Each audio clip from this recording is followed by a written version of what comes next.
Hello and welcome to Channel 51 News. This is the special edition Clinton Crimes series.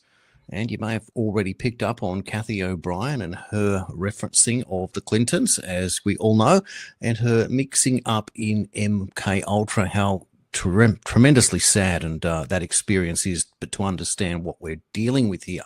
Now, we're also going to talk about the Clintons in terms of business deals, the politics, links with China and Russia, and it gets much, much deeper. And in today's episode, I'm going to introduce you to journalist Scott Wheeler, who was involved, or has been for many, many years, in fact, decades now, as part of the American Investigative show and a documentary, Trading with the Enemy. So we're going to go right back and bring it as much as we can up to present day, all as the Clintons, both Bill and Hillary, face the House Oversight Committee in October.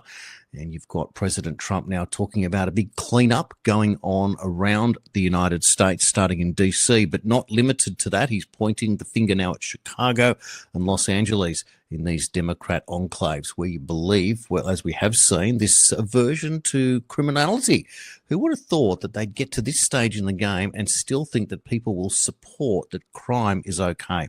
Well, I'm going to introduce you to Scott Wheeler in a moment. Before I do, I'm going to take you back to this documentary, Trading with the Enemy. Take a look, and we'll meet Scott on the other side. It was the defining image of an era. The fall of the Berlin Wall, the end of 50 years of unremitting hostility known as the Cold War. With democracy taking hold across Eastern Europe, many looked forward to a prolonged period of peace and prosperity, an end to the relentless espionage, the proxy wars, the nuclear gamesmanship. But amid the celebration came a chilling reminder that peace and human rights are not inevitable.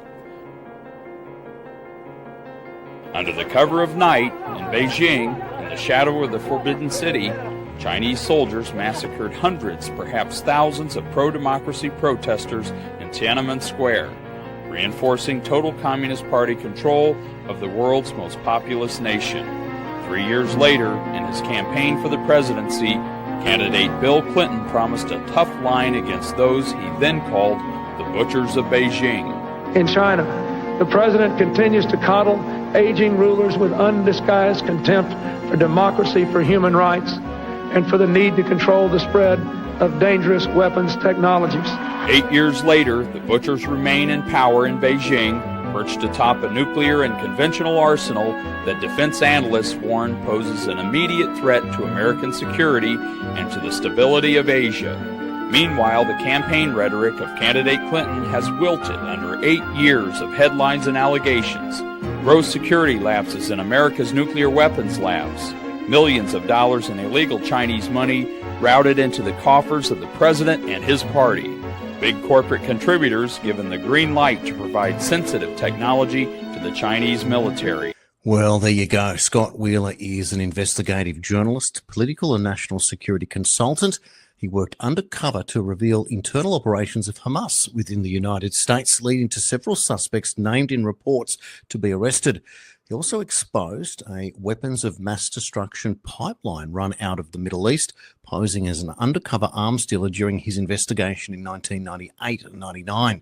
During the Clinton administration, Scott travelled to Asia and investigated the 1996 United States campaign finance controversy.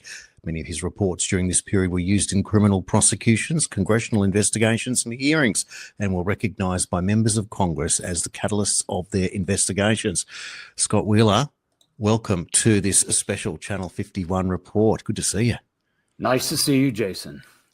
Wow, you have got a lifetime of work put together. This goes back a very, very long way. Going up to today, 2025, did you ever think that you would be fighting this war nearly in your fourth decade now? I had no idea that it would go on this long, and it's a little reminiscent to some of the old ancient fiefdoms that before the Peace of Westphalia in 1648 and 49, when the kingdoms would just go on and on and on and be passed down from generation to generation. It kind of feels that way with the Clintons. This is it. And we were just having a quick chat off air before we got on. And it's the idea, or certainly for mine, as a political student, a lefty, I've told this story many times, from the early 80s, as a 10, 11-year-old boy, my father putting a newspaper on my lap effectively and saying, look at this. Bob Hawke's taken over the Australian Labor Party. I go, what does any of this mean, Dad? I'm a kid. And he said, he's going to become the Prime Minister in a couple of months' time. And I'd grown up in an age where the previous Liberal Conservative Prime Minister had been in office for 8 years. So it's all I ever had known. I didn't know you changed Prime Ministers. And of course, when Hawke got up, he won, and that set the next 13 years in office. So my entire upbringing was with a Hawke-Keating government. And so I was kind of not so much brainwashed, but educated in what they were doing. And they were a unique Labor government. They were pragmatic, they were pro-economy, they were centre-right, if you will. A lot of things went wrong, but they then got proven to be right in the long term through this whole restructuring. So they were one certain way. So when 96 is the end of Keating, at the end of that period. So Bill Clinton has been in office now since effectively, January of 1993. And this was the beginning of, I think it was it APEC that was set up with Clinton in that period. So there was this good considered bond. Tony Blair is about to get elected in the UK, and they're going to turn progressive away from conservative. So this was this heyday period. But there's something about the Clintons that just seem to get your nose out of joint from an early stage. I mentioned the movie to you, Bob Roberts, this mockumentary that was based loosely on the Bill Clinton character. Vote first, ask questions later. This guy was presented as this great musician, popular man, and then all of a sudden all these weird things start seeping out of the cracks. Then we see the movie Primary Colours, John Travolta, the book called By Anonymous, that is very clearly Jack Stanton is Bill Clinton and this behaviour.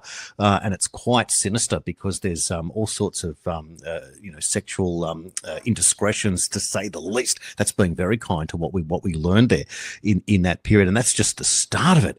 And so, what we thought might have been JFK was anything but. But what really, I think, for me, the beginning of this will get started in a conversation is the idea that Democrats, even today, they like to hold two sides on every issue so that they can be right all the time. And it's like we saw in the opening there. Here he is telling you we're going to go hard on China, and he does the exact opposite. He literally becomes business partners with China. How soon into investigating Clinton, or how did you arrive at deciding to investigate the Clintons? What sort of got the hairs on the back of your neck sticking up in the very beginning?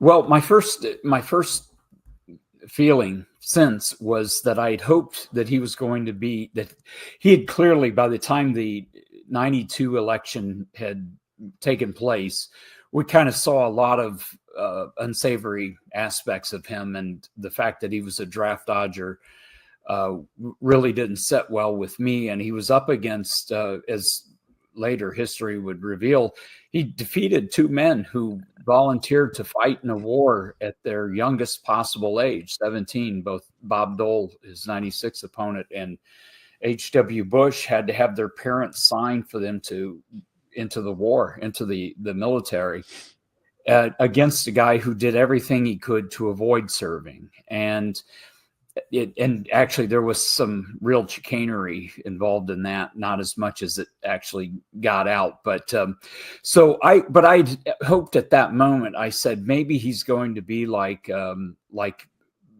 any other American and say, I kind of sleazed my way into this position, but now I need to stand up and be a man and be a real American.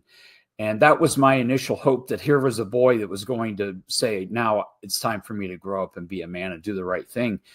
And as it turned out, he was actually plotting at that moment. You referenced him running for office against Bush, accusing him of coddling what he called the butchers of Beijing in the 92 election, and also accusing him of failing to control the spread of dangerous weapons technology to, from Baghdad to Beijing, one of Clinton's lines. And at that moment, in October of 1992, in the documentary, we show home video of Clinton's emissary, Charles Yalin Tree, in China, talking to Chinese officials and making deals on behalf of Clinton. They were saying, you see what you're going to get with Bush. And Bush had put the Tiananmen Square sanctions on, and in 1990, I believe it was. And Charlie Tree seemed to be saying that Clinton was going to be very friendly to China, and they really liked that. And Tree had in his hand a letter from Governor Clinton introducing him as an official. This was an official delegation from the governor of Arkansas to China in 1992 in that election period. What nobody knew at that time was that his friends from Asia, Clinton had already made a trip over by then as governor, and his friends were raising at least $1 million and maybe more, but we did find $1 million in 1992 into his campaign. So what's very eerie about that is, on the one hand, he was going to be a hawk on China, he claimed, and human rights in China was a significant issue in the 1992 election. It played a big role in the press coverage of it, human rights in China, because we'd just come off the 1989 Tiananmen Square massacre. People were very concerned about it. And Clinton was playing to that audience while he was simultaneously double dealing and selling out human rights in China. Because right as he moved into office, he was beginning to dismantle the export control regime that was put in place to keep dangerous weapons technology from getting to places like China. And as we saw, there was a great book written by Ethan Gutman about this very thing in the late 90s, where he showed the Clinton administration was selling them the technology that China was using to oppress their own citizens and to stifle their ability to communicate and stifle their free speech rights, all of those things. It was very, very bizarre. I believe the book was Losing the New China, if I recall accurately. But it was an excellent book. And Ethan and I had worked together in China on some of these investigations in the early part. I went on to do several documentaries on my own. We discovered in 98 that there was a rare earth mine that supplied nearly all of the United States rare earths in Southern California. It was Mountain Pass, California, a mine that provided most of America's rare earths and almost all of the world's rare earths, also about 80%, 75 to 80% of the world's rare earth. This mine was sabotaged, according to some sources, very reliable sources. We went and investigated it. We found there were some very strange things.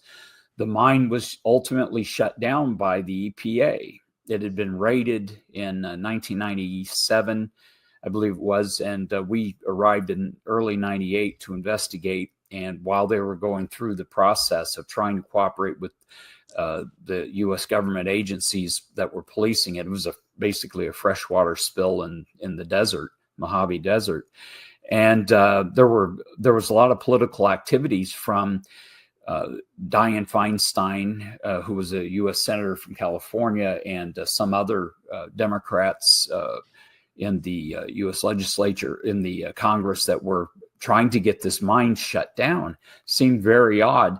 And out of the blue, on that same investigation, we discovered Baotou Rare Earth, the Chinese state-owned mine, had opened an office in the San Francisco area. So we went up and interviewed the guy running it, a man named Weijie Ku, and he said he believed that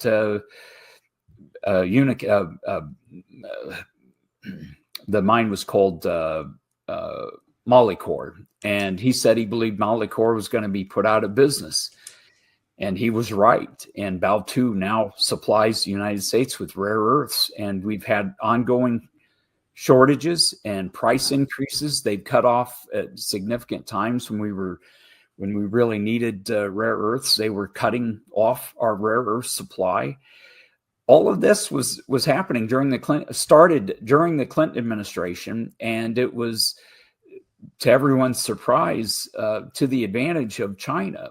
And so much of his policy seemed to help. And then we later, of course, discovered in 96 there were millions of dollars in illegal contributions from the Chinese government to the Clinton campaign in 96, as much as 10 million that we were able to identify, journalists and congressional investigations. And there could have been somewhat greater amounts that, were just laundered better than the ones that we uncovered. So that 10 million there in illegal contributions, what became of the investigations at that point?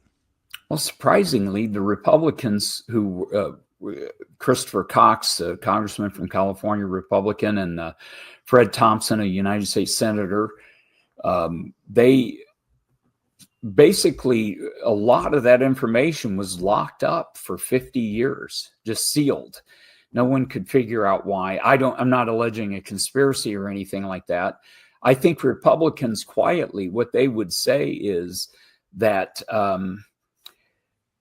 it would be bad for the country. It would destabilize the country if the world saw how corrupt the Clinton administration was. And there was a congressman named Jim Leach. I think he might be passed on by now or very old, but he, at the time, back in the 90s, he had said that to me directly, that it would destabilize if we took Clinton down for these crimes or brought it out in the open. It would destabilize the U.S. economy, and it would in part destabilize the world.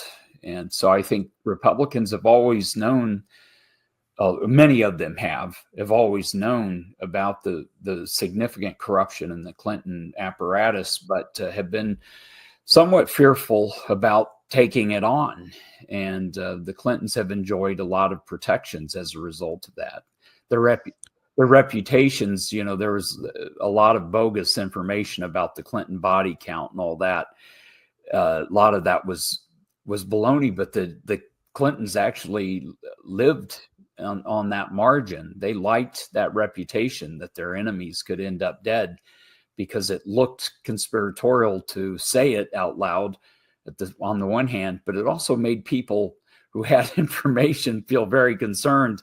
There was, I think, Linda Tripp or Monica Lewinsky, the two figures from the Lewinsky scandal. One of them ended up with the body count list. Somebody had anonymously placed it on their desk and at the Pentagon. So I think the Clintons kind of used that reputation to their advantage and made people fearful. I know one witness, Julia Hughes Jones, who recently passed on.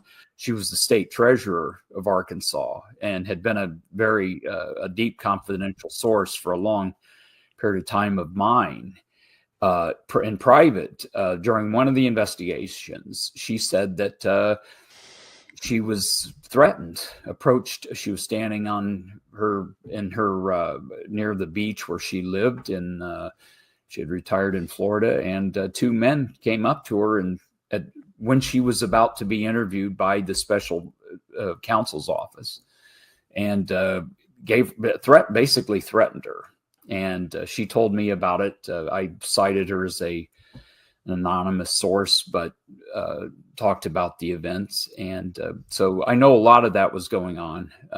And there were others who, some in fact, were beat up or hit in the head and, mysteriously nobody ever knows by who, but a journalist, L.J. Davis, was hit in the head in about 1994, I believe it was. He didn't tell anybody, but someone told me. I was in Arkansas at the same time. I knew he was there, and I got a call, one of the late night calls that said, "Hey, your buddy got hit in the head." I didn't know what they were talking about. I hung up. I started calling around to see who was there, and I reached L.J. Davis, and he had already left and gone back to New York. And I said, "What, did you get somebody to hit you in the head?" And he said, "Who told you that?" I said, "Oh, it was one of those, hang up middle of the night calls at my hotel room." And he said, "I don't know what happened. I walked into my hotel room and woke up 4 hours later with a lump on the side of my head. And I haven't told anybody. I went to the doctor and I haven't told anybody." And so I went public with it, and it cost LJ a lot of, he was writing for the New Republic, and it was a pretty strong article. Became famous for a few years, called The Name of Rose. And it was about the Clintons' connections, the way they laundered money, how they used state money to finance their elections by paying off their friends. And they had a state government authority that made loans to businesses in their state, and the people who got the loans and the grants in some cases were also big donors to the Clinton campaign, and it reciprocated through the state agencies. And he had been investigating that and he gets hit in the head. So I went public, and then the left used that to discredit him. And poor LJ, he hadn't told anybody. I got word of it and was talking about it. And when I talked about it publicly on the air, he started getting a lot of pressure, and he never claimed he was hit in the head, but I believe that he was. And I think privately he believed he was. So there were situations like that happen frequently, even to journalists. What made you discount the Clinton body count as somewhat bogus? Well, if you go back and look at the origins, which I did, the way it kind of got started was Clinton was trying to take credit when that Branch Davidian thing went up in flames, and on the initial assault, there were some Bureau of Alcohol, Tobacco, and Firearms agents who were also used in presidential security that were involved in the raid, and a couple of them were shot and killed in the raid. And Clinton, their role is like way off perimeter security. They wouldn't be anywhere close to the president. But Clinton had went out and claimed that they had been his bodyguards. And so when you use LexisNexis to look up the story about Clinton and, something happening to witnesses, that would come up. And so it kind of grew after that. Now, there was a legitimate outright murder, and that was Luther Jerry Parks, who one that I investigated, and the Little Rock police told me 6 months into the investigation that you might as well get used to the fact that this isn't going to be solved, which was pretty bizarre. It was 6 p.m. daylight in the summer. Everybody could see a car pulled up behind Luther Jerry Parks. Man got out, pumped rounds into him. It wasn't a really busy intersection, but it was somewhat busy. There were several witnesses, people that saw it, and yet they couldn't find the guy. They couldn't get the car. They couldn't get the guy who shot him or anything else. And Parks had been claiming that Clinton owed him money because he provided security at their campaign headquarters in Little Rock in '92. And so he had been pressuring them to get paid, and then he gets shot up. And that looked very suspicious. And the fact that the police had no interest in solving the crime, and made it clear to me anyway that they had no interest in it, kind of said something. So the Luther Jerry Parks murder, Vincent Foster was another one that no one can tell what happened. Was it a terrible investigation to begin with, or was it a cover-up, intentional cover-up, and that's why nothing could ever get resolved about it? But that was the problem with the Vince Foster. The evidence was mishandled from the very beginning, so nobody knows. All the secondary and tertiary investigations had to go on was what in that case, it was the Park Police, what they found. And so there's no way to get more information and get deeper into that. I had looked into it too, and I know my friend at the time, Chris Ruddy, actually wrote a book about it, and wrote a couple of books, I think. And there were many unanswered questions. And at the same time, the media treated anybody asking questions as like they were conspiracy theories. theorists, and they would discredit anybody asking questions. And so guys like Ambrose Evans Pritchard and Ruddy and not so much me, I didn't do much publicly, but did do investigations on it. Their reputations were dirtied up by looking into them. But there were others, random deaths, anybody who could find a connection between a death and a mysterious death, and Clinton would call it, and they would add it to the Clinton body count. So much of it was not were not real bodies connected to Clinton, so to speak. And but there were maybe 4 or 5 just very strange, 2 small airplane crashes. Just a few months after the election of two different guys who were on his finance committee, and that independently crashed their own airplanes. And a third was in a little bit bigger airplane crash on a fishing trip to Alaska. Just very strange things that, it's very difficult to get to the bottom of them. And you can't really, as a journalist, you don't have subpoena power, so you can't make people talk. But that's the kind of thing that would happen. So you'd have maybe close to a dozen murders or deaths that looked very suspicious that were really close to him, but then there were dozens of others that didn't have anything near him. And people, I think the average news connoisseur does not understand the political cost for a politician to take somebody out. It's not like you can, even if you're president, you can just go knocking people off and get away with it. It's very difficult, because you never know what can happen, who's going to take an interest in it. And if the wrong, if a prominent journalist had for some reason saw something suspicious and then looked into it and took it on as an issue, the politician could go down. And so there's a political cost to any time a politician does something, involved where there's high risk involved. And so it's not that like they can go willy-nilly, just go knock anybody off that annoys them.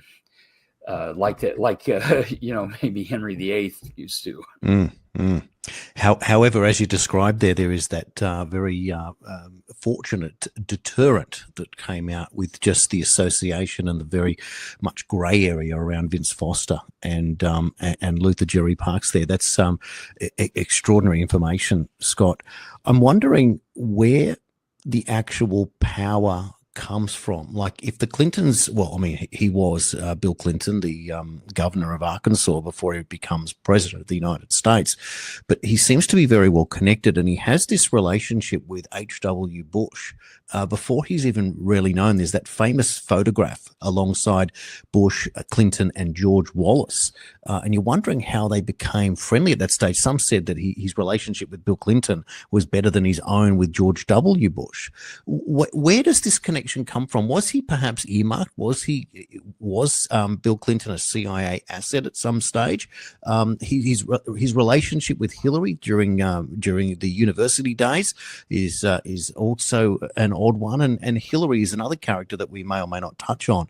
But I'm just trying to work out how this all comes together, where Bill Clinton's ascendancy originally stems from. Well, I don't think he ever had a connection to the CIA, and I think a lot of people have a overwrought view that the CIA is some powerful organization. It's actually pretty well feckless, as far as I can see. I've actually done contract work for them over the years at different times. I was part of a brief team that on terrorism and counterterrorism at one time. But I think the CIA, because their secretiveness, a lot of stuff gets dumped over there. And, it's like this super secret giant organization that does all these things. And it's really not. It's pretty well, they can't even do their basic duties effectively. It's kind of like any other government bureaucracy, somewhat corrupt. And as the Democrats, if you notice something unusual, if you go back to the early 2000s when the CIA and before, the CIA was actually trying to look after American national security, and they were doing things like, people point to the Patriot Act. It was really just intended so that the CIA, any time they had a certain terrorist telephone number that called into the United States, they would be allowed to track the calls from the call that the person they called inside the United States, and then track anybody that person called. And the Democrats hated that program, and they despised the CIA. They undermined the CIA every way to Sunday, and it was awful. And it was for things, and the same with the FBI, and it was for things that they were doing to try and look after American national security. And you could argue there were some valid privacy issues there that needed to be discussed, but then you turn around just a few short years later, Obama gets in charge, and a lot of the people that Clinton put into the CIA and the FBI and the DOD raised to the top ranks. We had a phrase for this in the 90s. We used to call them Clinton generals. It was people that made rank very fast and were very cooperative with the administration, and they did a lot of stuff for him. And but this was also going on in the FBI and the CIA and the DIA, NSA. And as soon as Democrats rose in rank, the Brennans, the Clappers, there's a whole list of them, the Perrys, as soon as those people got in the upper ranks of the CIA and the FBI, all of a sudden the Democrats started protecting it like it was their own. And then they began doing the real serious, the reasons you raised the privacy concerns was, that somebody might use this to harm a political opponent. Well, then the Democrats started doing that and nobody said a word. The press corps shut up about it. Nobody cared. And then to say anything bad about the CIA was unpatriotic in the Democrats' narrative. All of the sudden, it was so strange. I've written about this a little bit, but I tell you, that in itself is the most. Just go back and look at how they used to treat the FBI and the CIA before about 2010, and then after they went from the worst of the worst to American heroes right about the time they started doing the Democrat Party's bidding. And that's what concerned me at that point. But as far as their ability to do a lot of the things that's assigned to them, they're actually not all that. They're very bureaucratic and very slow. I ran into them, and when they were telling me that Libya had no weapons of mass destruction operations going on in 1997, 98, 99, when I was working undercover as an arms dealer, part-time. I was actually doing other journalism work too, but we had an operation going, and I would go pose as the American arms dealer. And we tracked it right back to Libya. And the CIA even then was telling me they do not have a WMD program.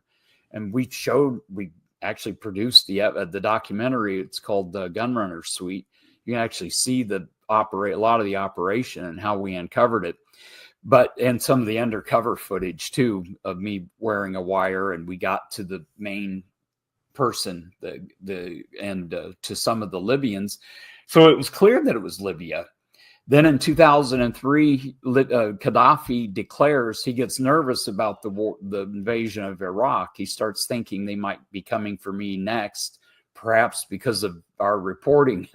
But so he declares, yes, I have a WMD program, but you can come take it over. I want to come clean and join the world economy again. And so he admitted it in 2003. We were vindicated. But the CIA, up until that point, did not believe Libya had a WMD program.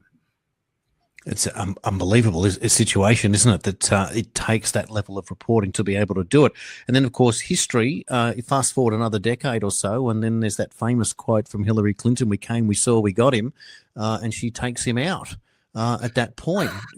Was that a different style of threat? Was it getting even? How do you read that behavior from Hillary in that statement, which was extraordinary on its own?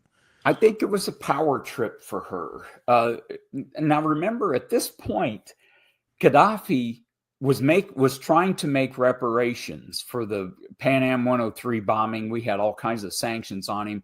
He had been agreeing to take responsibility for it, and he was trying to rejoin the world, and he was actually making amends. So when they allowed, it was basically an Al Qaeda uprising. There were mostly fighters from it was Al Qaeda North Africa coming in. And they were coming into Libya and doing most of the vigilante work and disrupting it. And I think Clinton she needed foreign policy chops. She needed something to show that she was tough and could be tough on an American, on a dangerous terrorist. She wanted to be part of that. And it's almost as though, God had something else in mind and said everything you try to do is going to blow up because it's being done for bad intentions. And in that case, it clearly was. It would have been much better for the people of Libya to allow Gaddafi back in, I suppose, and at least regulate and monitor things there. A lot of people don't realize it, but Gaddafi was the first guy to call in a international terrorist report on Osama bin Laden. He called in bin Laden before anybody else noticed him, and filed it with the United Nations.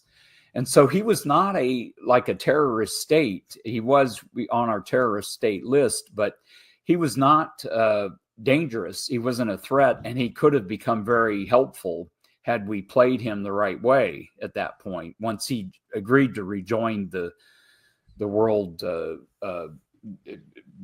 world of nations and try to do the right thing. So her timing was horrible on that. And I think it was mainly just to make it appear as though she could do something. And her statement was so revolting, to have caused all the people and all the Libyans who died because of the violence. And it's still a massive chaos. You've got 6 different factions fighting for, and it's a country that should be an oil-rich country. The people there should be very well financially, but because you've got one party with control over the oil, another party with control over the finances, and another terrorist wing, and you've got the Muslim Brotherhood there. It's a country in terrible shape at the moment, and has been since their little mini. I don't know if they thought the Arab Spring was going to work out to their advantage or not, but it clearly did not. And most of those countries.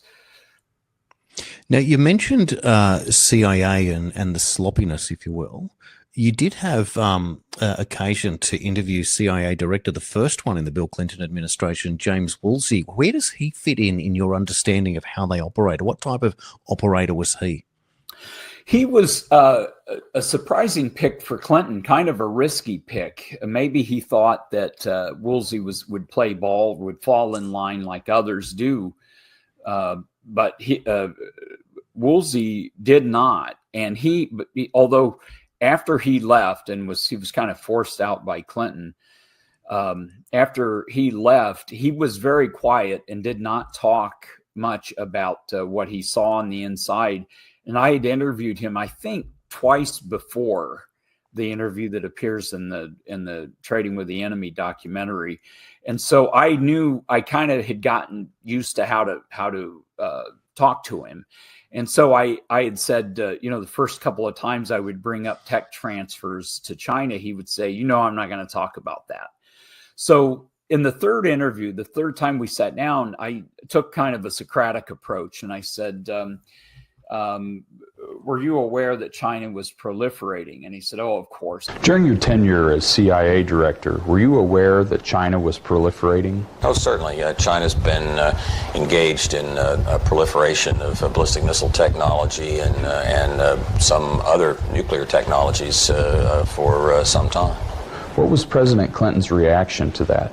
Well, I think the administration made some effort to try to persuade the Chinese to do less and to stop what it was doing, but I think it was limited essentially to diplomatic démarches. I don't think there was any very strong pressure put on. What did you think when, in 1997, the president certified China as a nuclear non-proliferator? I was somewhat surprised. Did you notice that there was the administration did not give intelligence issues a high priority? Well, I went to the National Security Council meetings, of course, and once in a while the president would have me in for a morning briefing, but that was very rare. Mainly he read the president's daily briefings. And other than that, I had two private meetings with him in 2 years. There were Asian businessmen, Chinese businessmen, who gave money to the Democrats and the president's re-election campaign, who had more meetings with him than you. Well, the president's calendar speaks for itself. We started talking about more of the tech, specifically the Clipper chips and the McDonnell Douglas case, which I'd worked very closely and knew some of the agents who worked it really and discovered, including two of the agents, the first member of the defense control regime who wrote the analysis of this Plant 85, the McDonnell Douglas plant, cannot be transferred to China under any circumstances. It has dangerous munitions capabilities for this reason. And they used to ride these guys so hard for political reasons. These are civil servants. And usually they would buckle under the pressure, but Peter Leitner wouldn't. He wrote a lot of those Chinese denials, and they would just come and pound him, threaten him, and do whatever they want. He would not change an analysis. And so in the case of Plant 85, he said, absolutely, it cannot be transferred. So they took it away, gave it to another analyst who approved it. And so they approved the Plant 85, which was a terrible deal. The union in Columbus made McDonnell Douglas a better deal than the Chinese were making them for Plant 85. And but China's told McDonnell Douglas, we'll buy 100 MD-80s or MD-11s, whatever it was.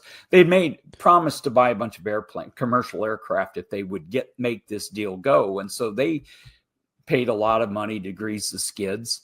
And of course, China was paying the Clintons a lot of money. And this was 1994, 95. Nobody knew the Clintons were getting paid off by then. But Leitner said, absolutely not. This can't go. They took it away and got somebody else to approve it. And then within 6 months, an investigator named Michael Malou found that it had gone straight, not even to the fake place where they claimed it was going to make civilian items. He found it went straight to a munitions factory and was making MX missiles for communist China with equipment developed and under the auspices of the U.S. Department of Defense and had been here and under obvious protection. And so he came back and reported it, and then it blew up. And of course, the Reno Justice Department did virtually nothing to penalize any of the people involved. Nobody from McDonnell Douglas, nobody from China Aerospace Technologies Corporation, nobody that was involved in this heist of high technology, weapons technology that's arrayed against us and our allies around the world right now. Nobody paid any kind of price for it, just like she treated all the other people who were involved in laundering the money got the softest of treatment by the Reno Justice Department, Clinton's attorney general. And the one guy who turned state's evidence, a man named Johnny Chung from Southern California, he was a key witness for the government in those cases, and they gave him the worst penalty of all. He was the smallest of offenders, the best witness, went and played the Chinese on our behalf. And so that we were able to identify who they were. They were trying to kill him for a while, and he was under protection. And at one point, we think the Justice Department may have compromised his protection detail, but some smart guys from the FBI detected it and made sure that he lived. But he was the best witness and got the worst sentence. The prosecutors wanted to throw the book at Johnny Chung while softballing John Wong, who was likely, almost certainly, a Chinese spy, and Charles Xiaolin-Tree, who got a slap on the wrist. They all walked, and they didn't cooperate at all. And Chung, who did cooperate, got the harshest sentence and was the best witness. Did actually really good work to help reveal who the culprits were. So, going over what the ground we've covered so far, and you start to see real patterns emerging about the system that operates to keep the system in check the way that it has. So whilst you can't necessarily point the finger at a Clinton body count as such, or necessarily at the corruption as such, but you can tell through the court process there that the one that you would think would be the one that would be rewarded is the one that's punished, the old whistleblower type of mentality once again. I'm reminded, as we're going to come up to sort of towards Russiagate and then to present day, that you mentioned earlier about the embarrassment or something on those lines around the corruption. And I noticed that the Trump administration has gone after Maduro of Venezuela, accusing him of effectively being a major drug lord, and now sending Navy destroyers en route to Venezuela. Like, they are after this man. And I'm wondering if that is the Trump administration planning to set a precedent here for going after heads of government or heads of state in the process to where we're headed, because Russiagate, every day, Tulsi Gabbard seems to be coming out with more information, laying the groundwork for what potentially should be indictments, maybe even perp walks, arrests, handcuffs, etc., and eventually convictions and people locked up. Looking now at what you're seeing here, do you think that maybe as we look at Russia, maybe starting at Russiagate, you very on picked this one. Can you describe what you saw back in 2016 and what you reported back then?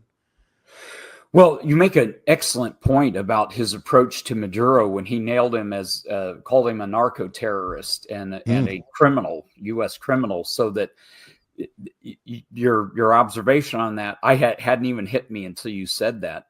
That puts him in a different category. So that we couldn't legally take out or arrest a foreign head of state, we could arrest a criminal, and a narco criminal especially. That kind of categorizing Maduro that way could lead to something very big, I think, and that could end up very interesting, and it might set a pattern in the South American, Central American drug trade that's going on there, and arms trade. Now there's human trafficking. It's become a sordid mess, billions and billions of dollar business. And so that he comes off, he does not come off as as shrewd as I think he really is as a president. And I think most presidents within my lifetime, with the exception of Reagan, would probably have been too afraid to do something that bold with Maduro and to take that kind of action. It'll be interesting to see how far he can get with this. It could be really good for this hemisphere if he was able to capture him and bring him to justice the way we did H.W. Bush did with the Panamanian dictator Noriega. But to your question on Russia, there was only a handful of people that noticed in 2009 and 2010 the way Obama was handling Putin very softly, and we could not. It didn't make any sense, him getting the soft glove treatment in 2009. They started the New Start, New Start, and Hillary Clinton went over with the fake button and all that, and he had just invaded South Ossetia at that point in Georgia. But to your question on Russia, there was only a handful of people that noticed in 2009 and 2010 the way Obama was handling Putin very softly, and we could not. It didn't make any sense, him getting the soft glove treatment in 2009. They started the New Start, New Start, and Hillary Clinton went over with the fake button and all that, and he had just invaded South Ossetia at that point in Georgia, and so it wasn't a good time to be rewarding Putin. And so I was suspicious and couldn't figure out what they were thinking. And then you had, not long after that, we had just started building missile sites in Poland and the Czech Republic, two recent allies. And with the missile sites were ostensibly to protect our European allies from missiles coming from Iran. But what Poland and the Czech Republic saw, Czechia now, but at the time Czech Republic, what they saw as having Big Brother United States with a military cooperation with their countries would protect them from Russia, which they really feared Putin trying to reconfigure what was the old Soviet Union, because everyone knows that he was still favorable and thought the worst thing that could happen was the fall of the Soviet Union. So a lot of people were very concerned about that. And so Poland and the Czechs were more than eager to make that deal with us and have our missile sites there. And then Obama took them out. It was reneged the deal. It made no sense whatsoever.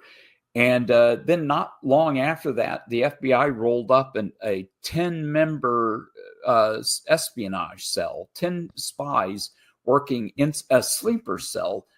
These 10 people were born in the United States and raised to be spies here. Very dangerous operation. And so the FBI rolled it up. But before we could even interrogate the 10 spies, Obama and Clinton sent them back to Moscow to a hero's welcome and called it great diplomacy. And so it wasn't a good time to be rewarding Putin. And so I was suspicious and couldn't figure out what they were thinking. And then you had, not long after that, we had just started building missile sites in Poland and the Czech Republic, two recent allies. And with the missile sites were ostensibly to protect our European allies from missiles coming from Iran. But what Poland and the Czech Republic saw, Czechia now, but at the time Czech Republic, what they saw as having Big Brother United States with a military cooperation with their countries would protect them from Russia, which they really feared Putin trying to reconfigure what was the old Soviet Union, because everyone knows that he was still favorable and thought the worst thing that could happen was the fall of the Soviet Union. So a lot of people were very concerned about that. And so Poland and the Czechs were more than eager to make that deal with us and have our missile sites there. And then Obama took them out. It was reneged the deal. It made no sense whatsoever. And then not long after that, the FBI rolled up a 10-member espionage cell, 10 spies working in a sleeper cell. These 10 people were born in the United States and raised to be spies here. Very dangerous operation. And so the FBI rolled it up. But before we could even interrogate the 10 spies, Obama and Clinton sent them back to Moscow to a hero's welcome and called it great diplomacy. In 2010, also, they were pushing the New START treaty, which was a bad deal for the U.S., and Russia wanted it, and they were pushing hard for it. And Obama pushed it through during a lame duck Senate. It might not have passed after the new Senate had been seated in 2011. Then you had more transfers of high technology to Russia by Obama in 11 and 12. And then in 2012, you had the meeting between Obama and Medvedev, who was the sitting prime minister of Russia. He wasn't really. Putin was the man behind they had to enact. Putin had to have Medvedev take over and enact the law saying there was no term limits. And then Putin came back. And so that moment, Putin was pulling the strings. And so Obama sends a message to Putin through Medvedev saying, and he gets caught on a hot mic. Well, on the sidelines of that conference, US President Barack Obama appears to have been caught out by an open microphone. It captured Obama assuring the Russian President Dmitry Medvedev that he will have more flexibility to deal with missile defense after this year's US presidential election. Take a listen. My last election, yeah. And after my election, I have more flexibility. Yeah. Okay. I understand. I transmit this information to Vladimir and understand. Well, in case you didn't quite gather what the two were saying to each other, Obama basically was saying that he would have much more flexibility to deal with the missile defence scheme in Europe once the election is over. And Medvedev effectively said, I'll pass that message on to Vladimir Putin. Nobody knows this, but according to Clapper, Obama's DNI, James Clapper, Putin was interfering in the 2012 election, and Obama knew that when he said that. Tell Vlad to give me more space. This will be my last election, and then I'll be more flexible on this, referring to missile defense and all the other things too. But I need more space. That is real collusion. Absolutely. Now, this is also projection 101, because if anything, they've now turned it around and accused others of which they are guilty. Now, Scott, I'll just quickly put up on the screen for our viewers here. This is a couple of your book titles, because you did look at Obama in great detail. Shadow Government, What Obama Doesn't Want You to Know About His Czars, and Promoting Decline, Obama versus America. I think that's obviously great reading as well for people to check out there. If, of course, they can get hold of a copy, which I'm sure you can. Check out Amazon there, guys. Really important. But looking now, Hillary, we've been following this for a very long time, and around that there was the 2012 Uranium One scandal. She sells 20% of American uranium to the United States, and then of course Bill Clinton starts doing these $250,000 speeches. And then Hillary starts getting $100 million donations in the lead up to the 2016 election to the Clinton Foundation, one of which I think was $145 million US by two Russian oligarchs. How can you have the gall to take that donation, take those speeches, and then invent Russiagate? Is this entitlement? Is this insulation protection? Or is this a psychopathic woman hell-bent on world power? Well, here's what happened. About June, some part of this is my analysis. Part of this is fact. I can prove it, but part of this is my analysis of what happened, because knowing Democrats typically have a political kind of idiom. They say if you've got a problem, either hang a lantern on it or accuse your opponent of it first, so that anything that comes back looks like they're just trying to say the same thing. Clinton, that was a real political strategy for him when he was running for governor, when he came up through the Arkansas ranks. They had a lot of experience doing that. So they would accuse their opponent of what they were actually doing. And then anything that came out after that looked like it was retribution. So about June of 2016, Hillary, it was actually very shrewd political thinking. She thought that there were a lot of conservatives who did not trust Trump on national security. and didn't because when I say we, I mean I was one of them. I take that back. It's not that I didn't trust Trump. I didn't trust Putin. I didn't trust Russia, and we were still skeptical of what Putin might do, and we recognized that he was dangerous and had nuclear weapons. And so there was a few of us who were paying close attention to that. She thought she could pick out a layer of that and go for and pull him over in support of her. But more importantly, she knew she had a Russia problem and a Putin problem. So their strategy was, let's go blame Trump.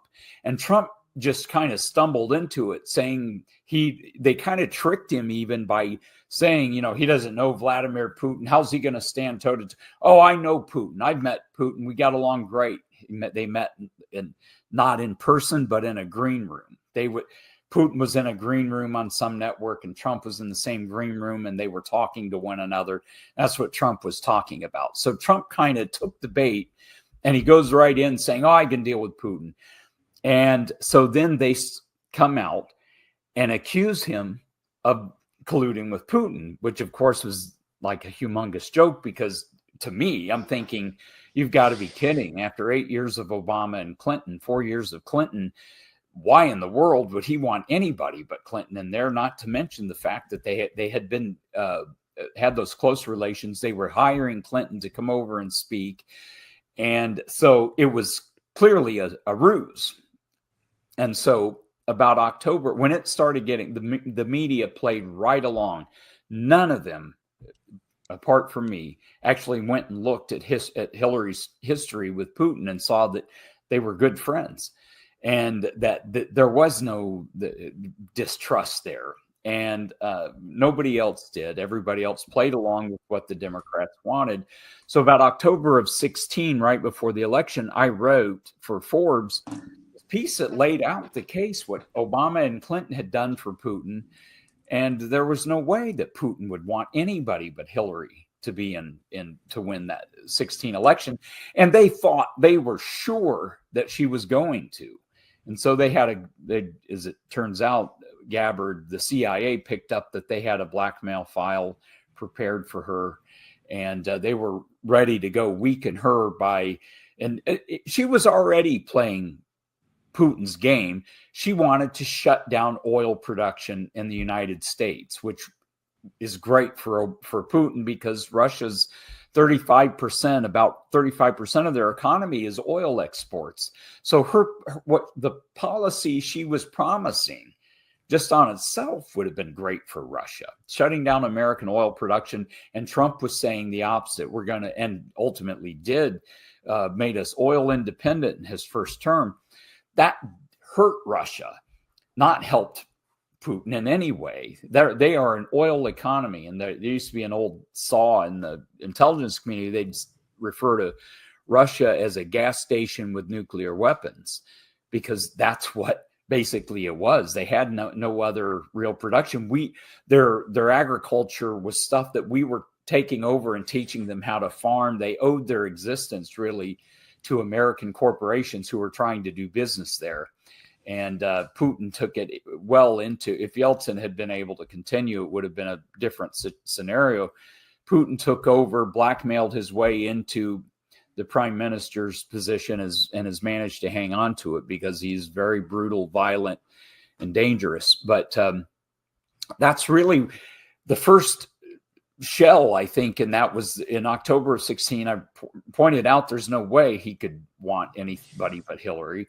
Then on election day of 2016, I thought she was going to win. I was very concerned, and I wrote a piece for the Washington Examiner that came out on election day that said there is one, and they had stepped up their efforts on Russia collusion and said there's only one candidate that's actually colluded with a foreign power, and that's Hillary, the first Clinton administration, and China. And I wrote a lot of what was covered in the documentaries on Clinton and China, the Clinton-China connection. And so that was that. Trump won, and I thought, okay, well, this is going to have arrest, but then they brought it back as a strategy to weaken him. And I was so surprised that there were people, career intelligence people at the FBI and the CIA, that were willing to risk prison to go along with this. They did not, before, you would have 100 whistleblowers on something like this. I mean, something far less significant than this. You would have whistleblowers coming out, going public, going to the press, going to the IGs. Nothing like this could happen. I was blown away by the number of people that participated in this, and it made me very concerned. And that's when we had always known about the Clinton, what we refer to as the Clinton generals at the Department of Defense, and we had started seeing it in the FBI too. At that point, I realized they had corrupted the CIA as well, and there was no telling. When we saw Chuck Schumer on the floor of the Senate saying, you don't mess with the intelligence community. That was his way of it was the Democrats' way of giving the CIA permission to do whatever they wanted to do to Trump. And they certainly did a lot. Well, they did, and this is the result that became Russiagate, and the lining up of dozens of so-called intelligence officials all going along with the fake narrative at that point. So we're coming up now, and former Democrat presidential hopeful and certainly a great performer, Tulsi Gabbard, becomes the director of national intelligence for the Trump administration. And it's not that it's just one aberration. It's also Robert F. Kennedy Jr., whose own father was a Democratic presidential nominee, killed in 1968. He himself attempts to become a Democratic presidential nominee, instead becomes an independent, also serves in the Trump administration on health. Now, these are major players, major names at this point, and both of them are undoing Democrat work one way or another, or certainly the work of what would potentially be this globalist takeover, which we haven't even sort of touched on at this point. But given Tulsi's work at the moment, given the undoing of Russiagate, Kash Patel involved with this declassification of so many different documents now to reveal what appears to be a genuine plot to take out the candidate and then the president. Looking forward now, what are you expecting, or what are you hoping for is going to unravel in the next coming days, weeks and months, for example, and will we ever get to see real justice and accountability? Well, what I'm hoping for is that they continue on their path. It's clear that they are doing, Patel and Gabbard are doing serious work, and what I think they need is people creating a narration. They need to start explaining to the people that the Democrat Party is the most corrupt institution in the history of the United States. They need to start preparing people to start looking at them entirely differently in order to get them to see these things as a pattern of behavior going, and then take it all the way back to the 90s and start saying that, you know how they accused us of collusion? Here was real collusion. Here's what they were doing with communist China. And while after promising that they were going to be tough on communist China, here's what they actually were doing. And just start, we need a narration that will overtake the lies, because they have a lot, they still, even though, you know, Republicans foolishly call Democrats and the media liberal. They're not liberal. They're left-wing extremists, and the media are Democrat Party apparatchiks. They are not liberal in any way. Democrats aren't liberal, and the media is not liberal. They're party hacks, and this needs to be explained to people and explained in a way that they can see the pattern for themselves. And if they sat down, like, just, you're doing an excellent job, just what we've covered in this interview is kind of laid out the pattern. This is not new. This really happened, and all of these things can be proved, with the exception of my speculating about how Hillary Clinton came to up with the idea of blaming Trump for colluding with Russia. Everything else is fact and can be demonstrated. And if they put a team together to make this a narration and explain, this is not Trump going after his enemies. This is a real problem for the United States. The party that claims it stands up against big corporations is actually a big corrupt corporation itself, and it has been using our government to enrich itself. And I saw Lee Zeldin in an interview last night, for example, talking about the billions of dollars that were being passed out of the EPA, the Environmental Protection Agency, going to Democrat-friendly NGOs, non-governmental organizations, and they would just pass the money around. And those are people doing the work, the legwork of the Democrats' political message. And billions of dollars of it. That's just one agency, the EPA. It may be the worst because that's where a lot of the disinformation comes from. But tens of billions of dollars being spread out, being passed out to these people. $2 billion going to Stacey Abrams, who had just started an NGO, had raised no money herself, and they handed her $2 billion. And this is an inexperienced political hack herself. She wouldn't know what to do or anything else. They just wanted to spend the money because they were under budget. And so if these things could be explained to people, if the Trump administration would focus on a narrative, they could actually they could get ahead of this, and they could explain to people, they're saying we're coming after them, but here's the reason. It's because they're guilty. They've done a lot of very bad things that you don't know about. And if you knew, you would not see them in the same way. And so they need to do something like this. And Republicans are terrible at it. I'm not sure Trump understands what has to be done in order to make an argument to people. But that's what really he thinks, that I think by reveal, you go arrest them, you show the evidence, and that's going to be enough. But it won't be. You've got to show a pattern of behavior, a pattern of corrupt behavior going back to the 90s, and explain this is why they got to this position, and this is why they have to clean this mess up. Well, I would hope that the work that we've done today, Scott, in this interview would be such an example of genuine independent media, uncorrupted, as part of laying out that pathway, thanks to a lifetime worth of work that you've contributed. I just can't understand how the media can go along in such a way. Was it, USAID, and you've covered off that there, but is it simply money? Is it coercion? Is it threat? There's this hidden hand that seems to have captured and created what in the general public's eyes, the Trump outsider, anti-establishment candidate is the enemy. Nothing can be further from the truth. You only really need to take one or two steps back and have a look at the big picture and go, oh, that's why Trump ran. And then you start to realize it. I can't understand, though, where we are now, 9 or 10 years in since he walked down those stairs at Trump Tower, and we still haven't seemed to have brought the general public along to just have that one little question mark hovering over their head. They go, oh, now I get it. And will we ever get to that moment? Well, if you notice, there's a couple of things that Democrats do. They teach their people. Ann Coulter wrote a great book, and I can't think of the name of it off the top of my head, but years ago, and where she pointed out how Democrats idolize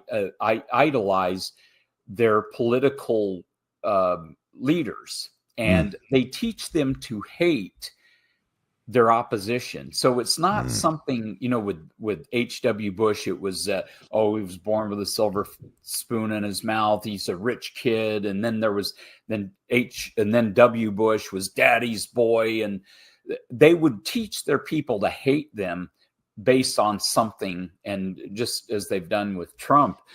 And so they respond like Pavlov's dogs to hate. And so once you hate somebody, it's a lot easier to convince them of a lie. And they've learned this very well. And so that's one of the things that I think needs to be done.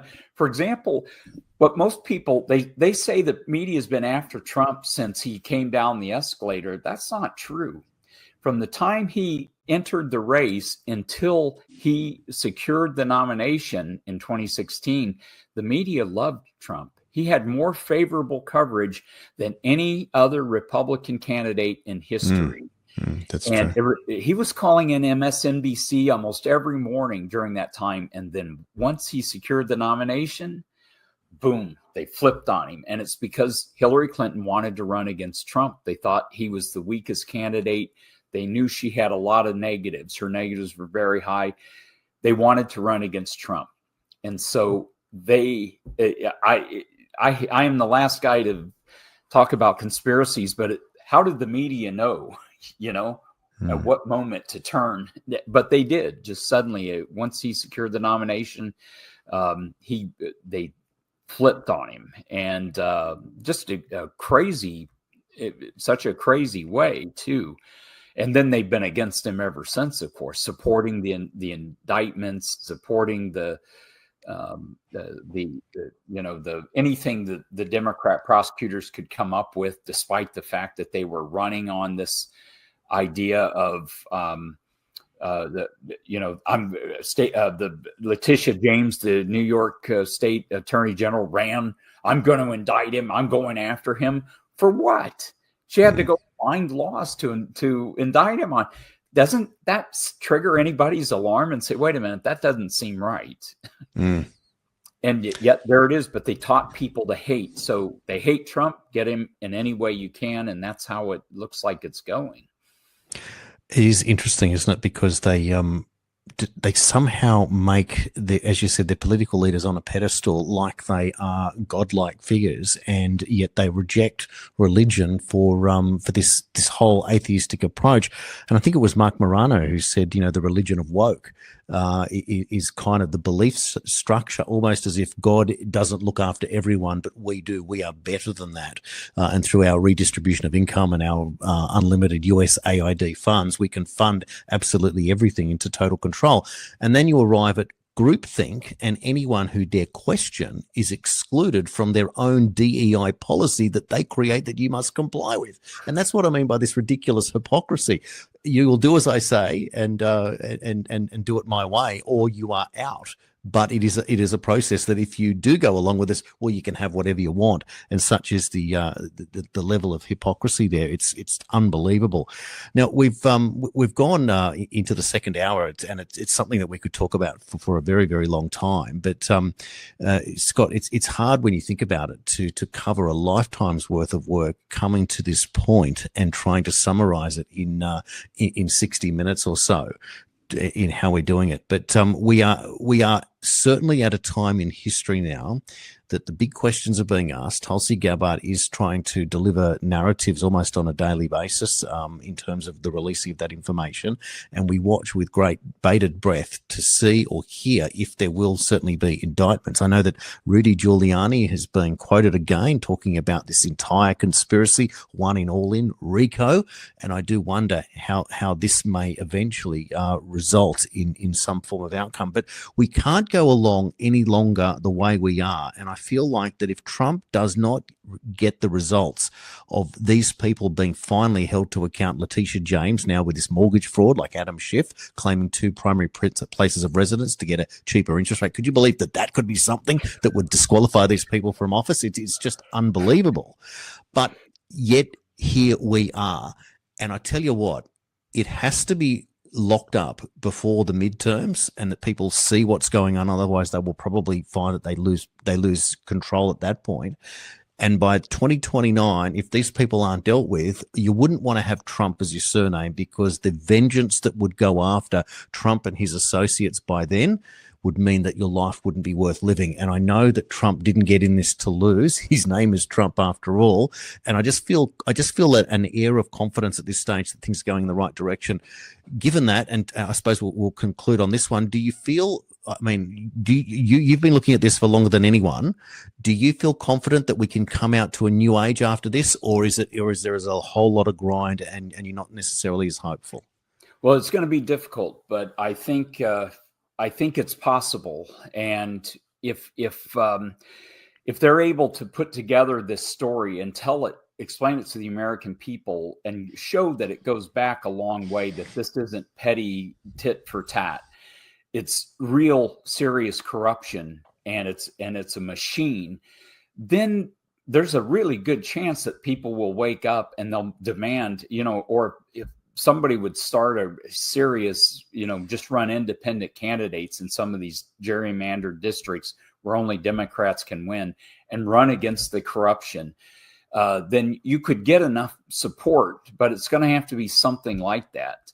And you mentioned Morano. He's one of the brilliant guys of our time now. Trump should hire him, put him in charge of creating the narrative or something. And that might help him actually come out of this on top. Yeah, well, it certainly would. Mark is an incredible contributor, much like yourself, Scott, to commit a lifetime to it. And we all arrive in this business for different reasons, and many of us accidentally. But you realise in the power of the new age, because the work that you were doing back in VHS tapes, for goodness sake, beta cam or whatever. It's just extraordinary. To here we are in the digital age, where you can sit and create a studio and operate around the world and interview people with incredible reputations and bodies of work to be able to make this contribution. Maybe the 21st century will deliver and the necessary change, because at the end of the day, it is the human being, the species, that is paying a massive price through corrupt power, and we are here to witness it all in real time. Thank you for your time today. I hope that we can put our heads together again in the near future as things progress and be able to report back again on the developments that have gone. But thank you for your time today. Well, it'd be a pleasure. I've enjoyed it, and it's always good to speak with someone as knowledgeable as you, Jason. Well, it's because of you that I am that knowledgeable, and of course many others. But thank you very much. We have had an absolute brilliant interview today, and uncovering what necessarily has to be called the Clinton machine. I don't think there's any other words that describe it, but there it is, laid out for you in real time, and we're really still only scratching the surface. Thanks everyone for watching. Please like, share, comment, all of those great things. Channel51.com.au. See you all on the next show. Thank you.